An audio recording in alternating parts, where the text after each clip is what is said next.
One, oh, technology. Yes, it works when I don't screw it up. Hi, thanks for coming. It's 10, well, 10, almost 10:40. I've been struggling with this live system, so thanks for coming back. I wanted to talk about after the winter time, I talked about Moto Mindset Reset, and I wanted to come on Fridays over the spring just to share with you the next uh, level and processes that I go through over the course of the year. And now springtime actually makes me think of dismantling the pressure of people pleasing.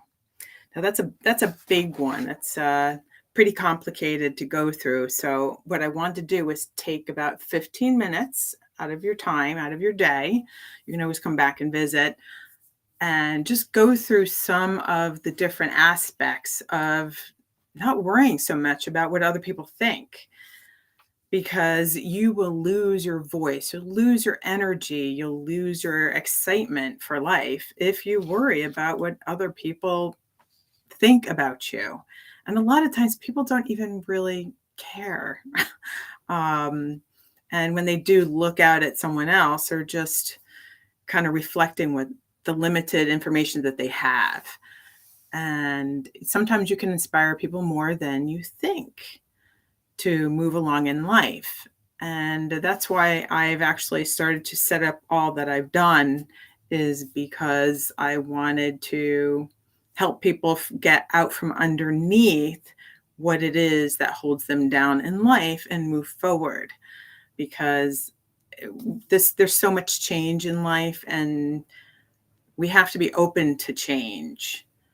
And so I just wanted to be here just to help people, just give them a little spark of encouragement to make the small shifts that they want to make in life. And I like to try to surround myself with people like that. If you want to go back into YouTube, you can actually look at the first part of the series that I pre-recorded. But sometimes we worry so much about other people's expectations, like I said. And it reminds me of a little story that I once heard. It was about a carpenter that got an invite to go visit a queen very far away. Now, because she was so excited about this visit and had expectations, she went out, she told everyone about her trip. She learned about what were the proper things to speak about with the queen. She bought a whole new wardrobe and tried to look up a lot of facts, so she sounded really smart when she met with the queen and the people in her kingdom there. So maybe a year had gone by, and she had packed up everything in her bag, and then she packed up it was a female carpenter, and she packed up her toolbox because she thought, this long journey far away, I might need some of these tools. And she didn't want to be caught without whatever things she would need. So she packed up lots of things in there. And the day came and she was off on her journey. Now, it was a beautiful day. She walked in the hot sun, and the evening came. And she thought, well, maybe I'll just make myself a little shed so I have somewhere to sleep that's cozy and safe. So she built herself a shed. And then the next morning, she came out, she looked at her shed and thought, I could do a much better job than this. So she started to pull out her tools again and do some add-ons. And she added on a bathroom and a nice jacuzzi bathtub and some nice shutters that she could see outdoors. She can look at the beautiful fields all around her. And next thing you know, a couple of weeks went by, and then a couple of months went by, and she was just busy making her garden now. So she had food, and her place was just looking really good. But then over at the kingdom, the queen said to one of the people around her, she's like, well, what happened to, let's just call her Susie. What happened to Susie? She was supposed to come here and share a meal with us. And I was really looking forward to her. So one of her helpers there said, well, I'll go out and I'll look for Susie.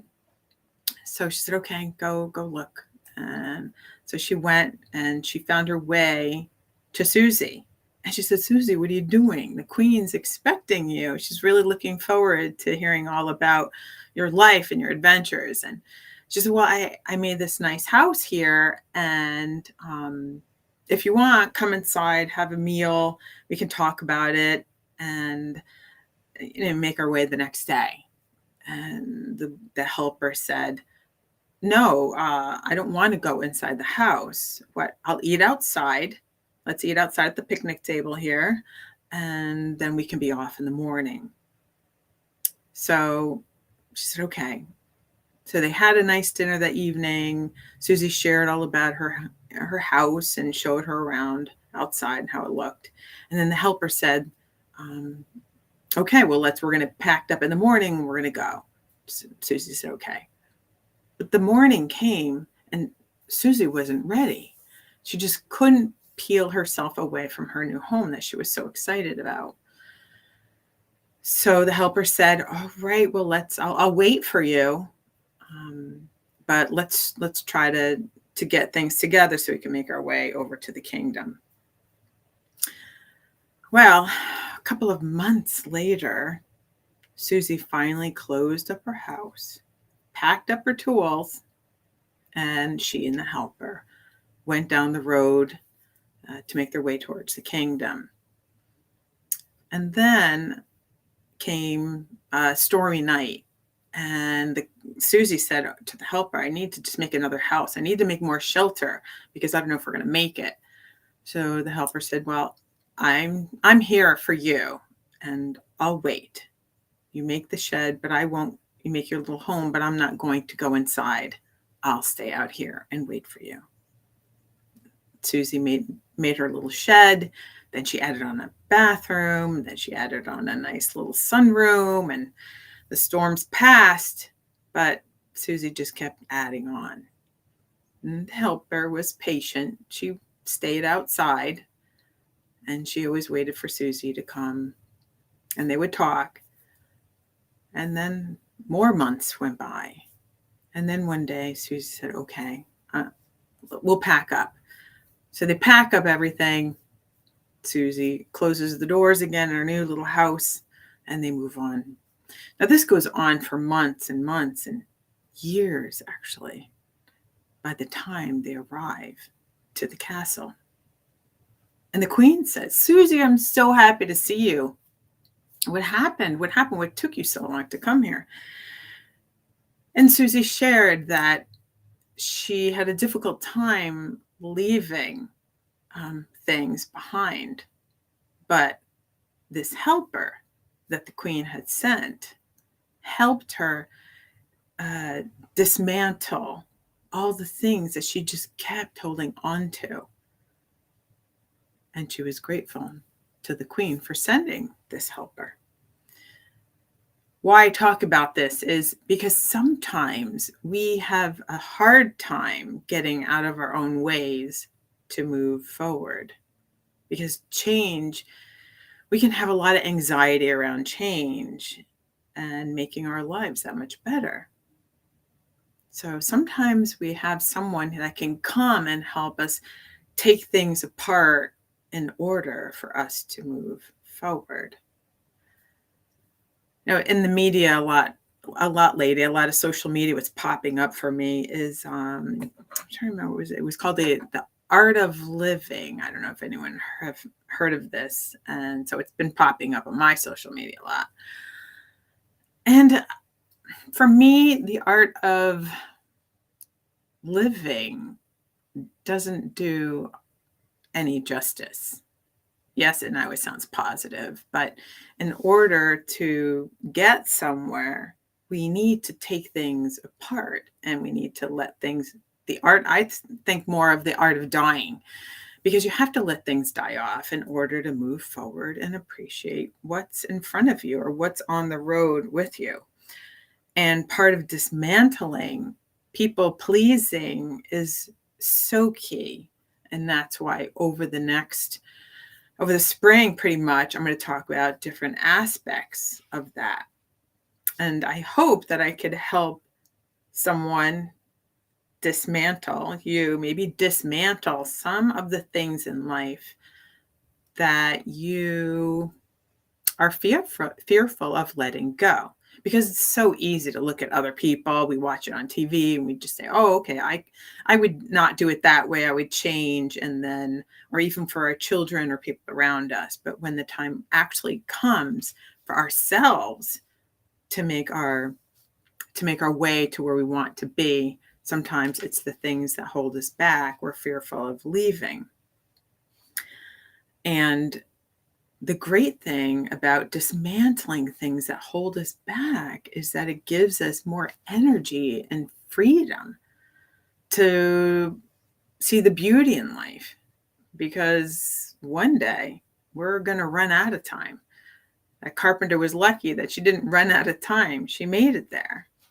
But we all can share stories and help each other unravel certain things that hold us back from discovering and going through changes that we need to go through, whether it is work or personal, our health. And we need to prioritize our time in unraveling and appreciating those that come around us to help us do that unraveling. You'll have more energy, more time. And when you turn around at the end of life, you want to have appreciation for your time and the people around you. But if you keep looking to live up to others' expectations, as we know, you're going to turn around one day and look at your own life and say, well, I didn't do what it is I felt that I could really have done or tried, because I was trying to live up to someone else's expectations. So I did want to make a mention of, it's already been 12 minutes. So I said I would keep it to 15 minutes. And I just wanted to make a quick mention about a couple of people. Lloyd, if he's watching, Lloyd has been a follower of mine for since the beginning. And I just wanted to say thank you to him. And he actually put up a question for me. He has such a sense of humor, always very respectful. And he was joking and asking me about summer coming and do I wear flip-flops or sandals? Well, I think flip-flops, I kind of keep them for the beach when I go down and jump in the water. One of my favorite things is to ride my motorcycle down to the beach, and I put my towel in my bag and my flip-flops, actually. Then I like to go down to the ocean. I walk across my local gravel beach is Campo in Connecticut. And it's a wonderful beach. And so then it's not the most comfortable beach to walk on. It has lots of little pebbles more than sand.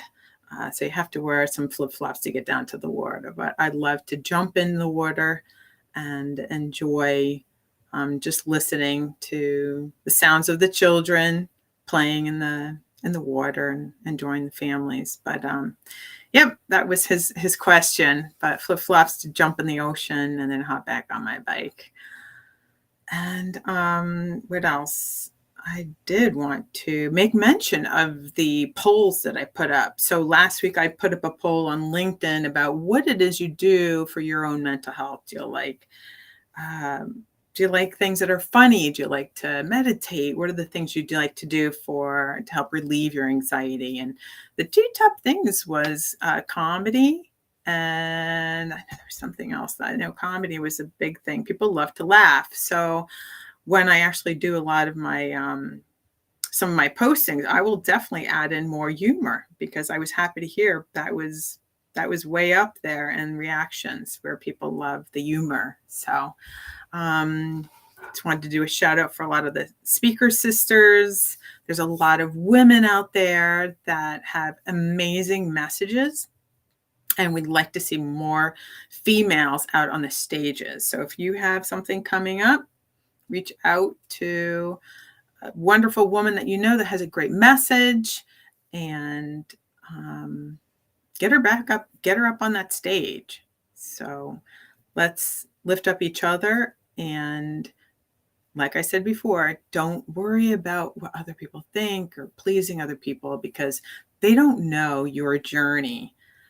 Only you know your journey. So don't compare yourself to other people, and enjoy the spring. And then next week, we are going to talk about what is it behind people pleasing? Like, where does it stem from?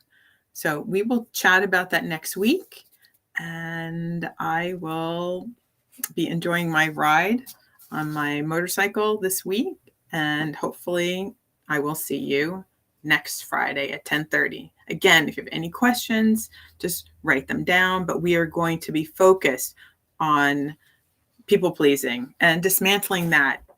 So our little homework actually would be write a timeline and write all the times that you needed help or found someone that helped you dismantle an idea or ideal that you had that didn't work any longer. So I'll chat a little bit more about that, but try to think of a timeline where you needed to let go in order to go on with the next path. All right. And who that person was that helped you make a change in dismantling an old dream. Have a good week. Good weekend. Peace out.